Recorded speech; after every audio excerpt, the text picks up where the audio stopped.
Hello दोस्तों, नमस्कार। SM किसी चैनल में मैं आप सभी लोगों का दिल से बहुत बहुत स्वागत करता हूं। फर्स्ट टाइम विजिट किया है जरूर चैनल को सब्सक्राइब कर लेना। फ्री स्टॉक मार्केट क्लासेस इस चैनल को भी चाहो तो फॉलो कर सकते हो, सब्सक्राइब कर सकते हो। यहाँ पर भी बेल आइकन को हिट करके ऑल जरूर सिलेक्ट करके रख लेना। चैनल का लिंक आपको ऊपर आई बटन पर नीचे डिस्क्रिप्शन में मिल जाएगा। सो चलिए दोस्तों, फिलहाल इस वीडियो को स्टार्ट कर लेते हैं। ठीक है दोस्तों, अभी हम लोग आ चुके हैं बिल्कुल हमारे नॉर्मल स्क्रीन के ऊपर। एंड दोस्तों, इस वीडियो में हम लोग बात करने वाले कुछ ऐसे कंपनीज के बारे में। ऐसे तो लिस्ट निकालनी जाए तो बहुत सारे कंपनीज आ जाएंगे, बट कुछ ऐसे कंपनीज मैं आपके सामने रखने वाला हूं जो कि आप लोगों को टीवी के ऊपर, मतलब बहुत सारे लोग न्यूज़ चैनल, बिजनेस चैनल देखते होंगे, राइट। तो वहाँ पे वही कुछ रिपीटेड स्टॉक्स ही आपको बार बार देखने को मिल जाते हैं। मीडिया की अगर हम लोग बात करें, टीवी की बात करें, तो इनमें आपको इन स्टॉक्स का जिक्र यूजुअली देखने को यहाँ पे नहीं मिल जाता है, राइट। तो ऐसे ही कुछ शेयर्स स्टडी पर्पस के लिए मैं आपके सामने यहाँ पे रखने वाला हूँ। ज़रूर इनको स्टडी कर लेना। एंड मेरा साफ साफ यहाँ पे डिस्क्लेमर है, जो बिगनर्स होते हैं वो क्या करते हैं कि ब्लाइंडली जाके खरीद लेते हैं, तो ऐसा बिल्कुल भी करना नहीं है। मैं मल्टीपल टाइम आपको बोल चुका हूँ, आपको बहुत सारी चीज़ें स्टडी करनी होती है, सीखनी होती है, कंपनी के बिजनेस के बारे में जानना होता है, and risk and money management करके निवेश करना होता है। ऐसा नहीं कि बस पैसा है हमारे पास, जितना भी है लगा देंगे उस कंपनी के शेयर में और 2 रुपया वो नीचे आ जाता है तो हम हमारे हाथ पैर कांपते हैं। तो ऐसा, ये मतलब बोलते हैं ना, इसको इमैच्योर बिहेवियर बोलते हैं, ठीक है। अच्छी तरीके से इस कंपनीज को अगर आप इंटरेस्टेड हो तो चाहो तो स्टडी कर सकते हो। एंड खास करके अगर देखा गया, इनमें से कंपनी जो है मैक्सिमम, वो हम लोग को छोटे साइज़ की कंपनी देखने को मिल जाती है, राइट। सबसे पहले स्टार्ट करेंगे कुछ पॉपुलर कंपनीज के साथ। पॉपुलर मतलब देखा गया तो एक ऐसी कंपनी जिसके बारे में मैंने पहले कवर किया था, जेबी केमिकल एंड फार्मास्यूटिकल्स लिमिटेड। आप चाहो तो इसको जेबी केमिकल्स के नाम से भी यहाँ पे जान सकते हो। फार्मा सेक्टर में कंपनी काम करती है। कितने में है फिलहाल? तो 2,000 रुपये पे ये कंपनी हम लोग को चलती हुई देखने को मिल रही है।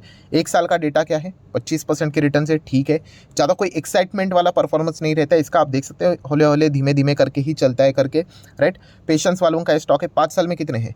542% के रिटर्न्स, राइट। अगर आपको इससे रिलेटेड पुराना वीडियो देखना है, शायद से कि तभी 600 या फिर 700 पे था, अभी वो वीडियो भी मिलना चाहिए क्योंकि इतने 7,000 वीडियोज़ है। फिर भी थोड़े से मेरे टाइटल ऐसे होते हैं कि मुझे याद रहता है कि मैं कौन से कंपनीज़ को कवर कर रहा हूँ। तो अगर वो वीडियो का लिंक मुझे मिल गया तो मैं ऊपर आई बटन पे आपको वो लिंक दे देता हूँ। उसमें मैंने तो इसके बारे में पूरा डिटेल में ही बता कर रखा हुआ था कि ये कंपनी कैसे कैसे क्या क्या चीज़ें यहाँ पे करती है, balance sheet and all that. वैसे अगर आप चाहो तो बैलेंस शीट को यहाँ पे भी ओवरव्यू कर सकते हो। देखिए, debt free company, long term की बात करें, रिजर्व्स कंपनी के 1400 थे, अभी 2,000 करोड़ के हैं। शॉर्ट टर्म 26 के आसपास का कर्जा है, ठीक है, चलता है। एंड कैश की बात करें तो 40 का कैश फिलहाल तो देखने को मिल रहा है।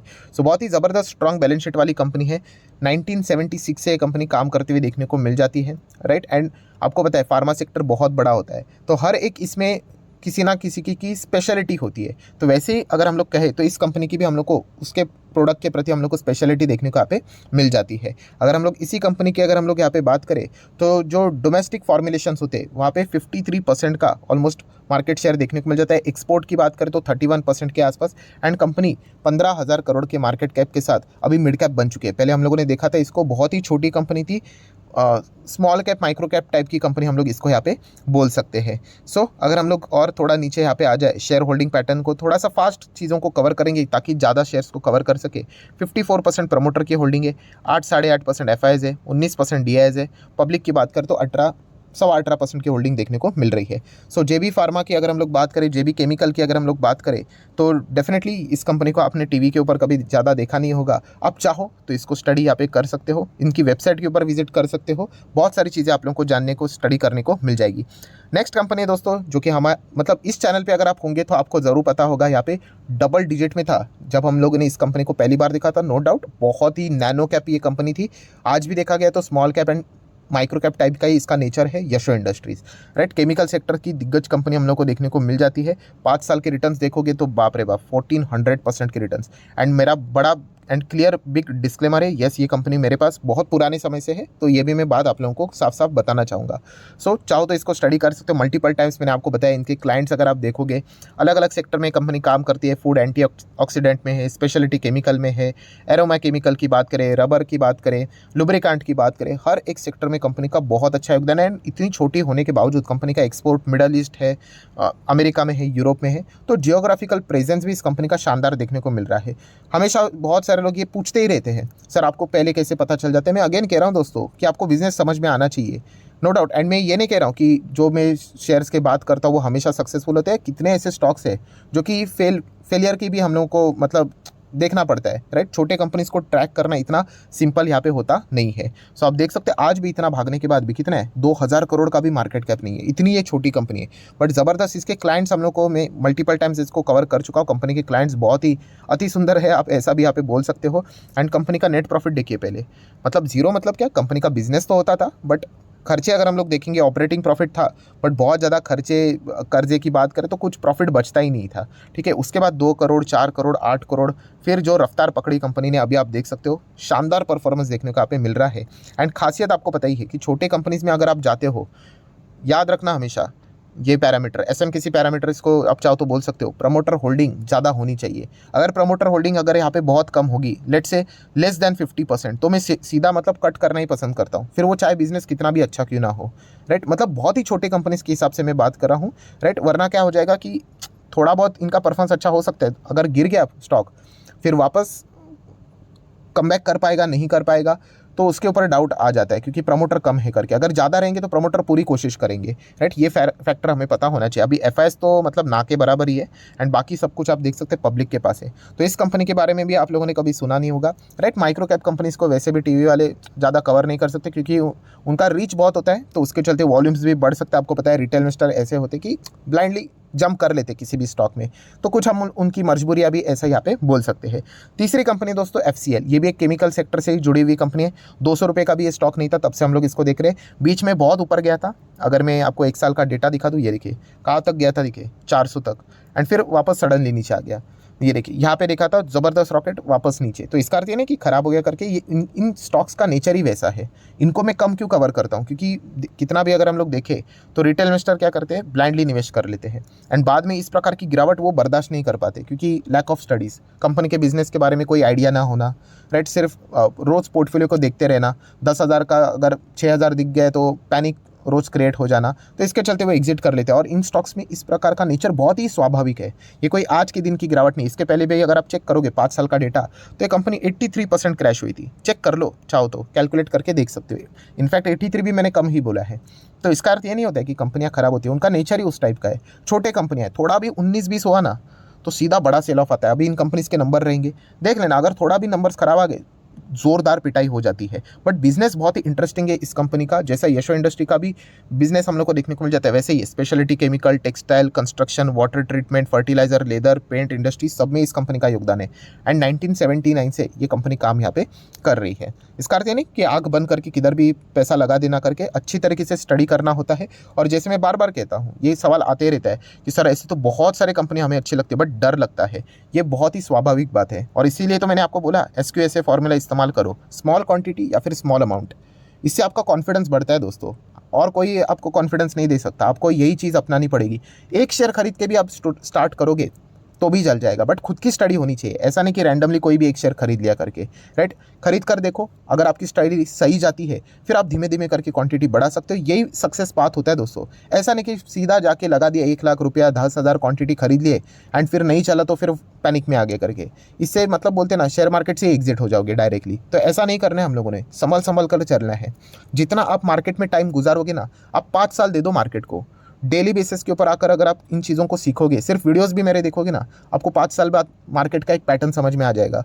फिर उसके बाद समझ में आता है कि कौन सा स्टॉक कैसा भागता है, कितना गिरता है, कहाँ पे होल्ड करना है, कहाँ पे बिजनेस देखना है, कब निकलना है। ये चीज़ें हमें सीखने को यहाँ पे मिल जाती है। बट हमें एक्सपीरियंस ही नहीं लेना होता है, हमें फास्ट सब कुछ 25 दिन में पैसा डबल चाहिए होता है। एंड इसी चीज़ के चलते स्कैमर आते हैं, आपको सपने दिखाते हैं दिन में कि आपका पैसा फास्ट ग्रो होगा एंड आपको लूट लेते हैं। आपको पता ही है कंपनी का नेट प्रॉफिट भी देखिए 6 करोड़, 8 करोड़, 15, ऐसे करते करते मतलब कंपनी अच्छा ग्रोथ करते हुए देखने को यहाँ पे मिल रही है। बट हमारा मेजर फॉर्मूला क्या है, ठीक है कंपनी कमाती है, अगर कल नहीं कमाएगी तो हम अटक सकते हैं। तो शेयर होल्डिंग पैटर्न कुछ तो थोड़ा डिसेंट होना चाहिए। तो चलिए 65% प्रमोटर के पास है, FIS ना के बराबर है, DS 3-3.5% कभी भी जा सकते, 5 था अभी, आप देख सकते हो वो फटाफट एग्जिट कर लेते हैं। एंड पब्लिक 30% के आसपास। सो FCL फाइनोटेक्स केमिकल, इसको भी आप चाहो तो स्टडी कर सकते हो। रिस्की टाइप की कंपनी है, डायरेक्टली कोई मेरे साइड से रिकमेंडेशन नहीं है। हाँ, ये भी डिस्क्लेमर क्लियर है कि ये कंपनी भी मेरे पास है, बहुत ही छोटे छोटे क्वांटिटीज़ में यहाँ पे होते हैं। अगर ये अच्छा करते जाएंगे, मैं भी अच्छे तरीके से क्वांटिटी बढ़ाते चला जाऊंगा। क्या पता अगर कल कुछ गड़बड़ हो गई तो, होने के लिए कुछ भी हो सकता है। ये छोटे कंपनीज के बारे में हम कोई गारंटी नहीं दे सकते। इसीलिए आप देख सकते हो ना कि हम तो बहुत ही छोटे बच्चे हैं, आप ऐसे भी बोल सकते हो, सबसे ज़्यादा इन्फॉर्मेशन इनके पास होता है, इंस्टीट्यूशंस के पास। सो वो क्यों कतराते हैं? क्योंकि उनको भी पता है होने के लिए कुछ भी हो सकता है, बहुत ही लिमिटेड इन्फॉर्मेशन होती है इनके पास। क्या पता कल कोई प्रमोटर का दिमाग घूम जाए, कोई कुछ भी कर जाए करके। तो इसलिए छोटे कंपनीज में पूंजी भी छोटी लगानी होती है। जैसे वो कंपनी स्मॉल कैप की मिड कैप हो जाए, आप भी थोड़ा सा हिस्सा बढ़ा दो, मिड कैप से लार्ज कैप हो जाए और हिस्सा बढ़ा दो। ये नाम ऐसा क्यों दिया है? इसी चीज़ के लिए दिया है, small cap mid cap. Then अगर हम लोग बात करेंगे दोस्तों टालब्रोस को भी आप चाहो तो स्टडी कर सकते हो। अफलातून रिस्की कंपनी नैनो कैप है दोस्तों ये, मतलब आप देख सकते हो केवल 600 करोड़ का मार्केट कैप। अभी इतने छोटे इसमें अगर आप देखोगे, ये देखिए 5 साल के पहले जब गिरावट आई थी, कितनी बड़ी गिरावट देखिए, 75%। मतलब मान के चलिए अगर आप किसी ने 10,000 लगाया होगा तो उसका 75% उड़ गया। मतलब समझ रहे हो कितना स्टॉक गिर जाता है करके, तो फिर वो डर जाते हैं। इसलिए कहता हूँ दोस्तों, इन कंपनीज में संभल कर यहाँ पे रहना होता है। कंपनियाँ खराब नहीं है। गैसटेक की अगर हम लोग यहाँ पे बात करें, राइट, उसमें हम लोग को इस कंपनी का अच्छा योगदान देखने को मिल जाता है। 66% रेवेन्यू हम लोग को यहाँ पे गैसकेट के ओर से हम लोग को आते हुए देखने को मिल जाता है, जिसमें मार्केट लीडर है, राइट। इसी के बारे में इसका ज़्यादा बातचीत आप लोगों को देखने को मिल जाएंगी। देन अगर हम लोग आगे बढ़े तो ये देखिए, अगेन बार बार दिखाना चाहूँगा दोस्तों, ये बहुत इंपॉर्टेंट है, माइक्रो कैप है। देखिए बार बार ये चीज़ें मतलब पता होना चाहिए। मतलब बहुत सारे लोग मैं देखता हूँ निवेश करते हैं और बाद में इन्वेस्टिगेशन स्टार्ट करते हैं, उसका कोई फ़ायदा नहीं, ठीक है। सो पीएनएल की बात करें, कंपनी का पीएनएल फिलहाल तो ठीक ठाक कर रहा है, 12, 39, 45, 51। एंड अगर हम लोग बात करेंगे शेयर होल्डिंग पैटर्न क्या बोल रहा है, तो चलिए कम से कम 58% देखिए। इंस्टीट्यूशंस देखिए, कोई नज़र नहीं आ रहा है। इसका अर्थ ये नहीं कि ये खराब है। कल यही कंपनी स्मॉल कैप बनेगी, अगर मिड कैप बनती है तो इंस्टीट्यूशंस खुद ब खुद आ जाएंगे, राइट। इंस्टीट्यूशंस अपने मन से नहीं चलते, उनके कुछ रूल्स रेगुलेशंस होते हैं, उसी के हिसाब से उनको चलना पड़ता है, क्योंकि पैसा उनका नहीं होता है, बाकी लोगों का होता है, ठीक है। पब्लिक की बात करें कितना है, 41%। सो ये कुछ कंपनियां हैं दोस्तों जिनको आप स्टडी कर सकते हैं। देन आखिरी कंपनी है हिंडवेयर होम इनोवेशन लिमिटेड, आप चाहो तो इसको भी स्टडी कर सकते हैं। अल्टीमेट रिस्की कंपनियां है दोस्तों। मैं अगेन कहना चाहूँगा, आपका पैसा कंप्लीट जीरो भी हो सकता है इनमें, राइट। सो जीरो ही हो सकता है, तो फिर क्यों जाने का। आपको पता है कि अगर बन गया पैसा तो 1000-2000% ऐसे छोटे कंपनीज में ही बनते हैं। लार्ज कैप में आपका एक एवरेज रिटर्न्स बन जाते हैं मोर देन एफडी, ठीक है। एफडी में आपको पता है रूल ऑफ 72 के हिसाब से 12 साल में पैसा डबल होता है। उससे अच्छा अगर आप नॉर्मल लार्ज कैप में जाते हो तो आपको 5-6 साल में तो नहीं, तो चलो 7 साल में तो पैसा डबल करके देगा। टैक्सेशन का बेनिफिट मिलता है आपको, केवल 10% का ही टैक्स लगता है अगर हम लोग 1 लाख छोड़ के चाहते हो तो। अगर आप एफडी करते हो तो वहाँ पे स्लैब के हिसाब से लगेंगे, 30% में रहोगे तो बैंडी बच जाएगी, तो उस हिसाब से देखना होता है। सो हिंडवेयर होम इनोवेशन लिमिटेड, इसको स्टडी कर लेना, कंपनी के नंबर आएंगे, उसको प्रॉपरली स्टडी करो। देखिए केवल 2,000-2,500 करोड़ का मार्केट कैप है। अल्टीमेट रिस्की कंपनीज है दोस्तों। एंड कंपनी का शेयर होल्डिंग पैटर्न को भी एक बार देख लेते हैं, कितना है, 51% देखने को मिल रहा है। FIS 4-4.5%, DIIs 8%, 8.25%, public 35%। अभी इस कंपनी में क्या खासियत बात है, अभी हिंडवेयर होम क्या करता है, जो आपका घर बनता है ना, उसके अंदर का जो सामान यहाँ पे रहता है, उसका सेटअप हम लोग को इस कंपनी का ये बिजनेस है, राइट। एंड आपको पता है रियल इस्टेट में हम लोग को अच्छा खासा उनको लोन बीच में थोड़ा सस्ता पड़ते हुए देखने को ना, उन्होंने ज़बरदस्त कंस्ट्रक्शन करके रखा हुआ है, तो इनके बाय डिफ़ॉल्ट चीज़ें यहाँ पे खरीदी जाती है, तो इसके चलते इनको एक अच्छा खासा सपोर्ट ज़रूर मिलेगा। तो इस चीज़ के चलते आप चाहो तो इस कंपनी को भी स्टडी कर सकते हो। सो आशा करता हूँ दोस्तों वीडियो हेल्पफुल लगा होगा, तो आप चाहो तो इसको लाइक एंड शेयर कर सकते हो। एंड अगेन रिपीटेशन के हिसाब से आपको अगेन वार्निंग देना चाहूँगा, ये कोई रिकमेंडेशन वाला वीडियो नहीं था। आप ज़रूर इन कंपनीज़ को जितना हो सके स्टडी भी कर सकते हो। सो वीडियो अच्छा लगे तो चाहो तो लाइक एंड शेयर कर देना। एंड डीमैट अकाउंट अगर आपने अभी तक ओपन नहीं किया है तो लिंक नीचे डिस्क्रिप्शन में 25 वीडियो की लिस्ट बिल्कुल फ्री ऑफ कॉस्ट मिल जाएगी। आपका नाम, कौन सा अकाउंट आपने लिंक के थ्रू ओपन किया है, प्रॉपरली कमेंट से मेंशन कर दें, तो हफ्ते भर के अंदर सारे लेक्चर्स मेरे साइड से फ्री ऑफ कॉस्ट प्रोवाइड कर दिए जाएंगे, ताकि आप शेयर मार्केट को आसान भाषा से सीख सको। So that's it, thank you very much दोस्तों, we will be meeting our next video. तब तक के लिए बाय बाय।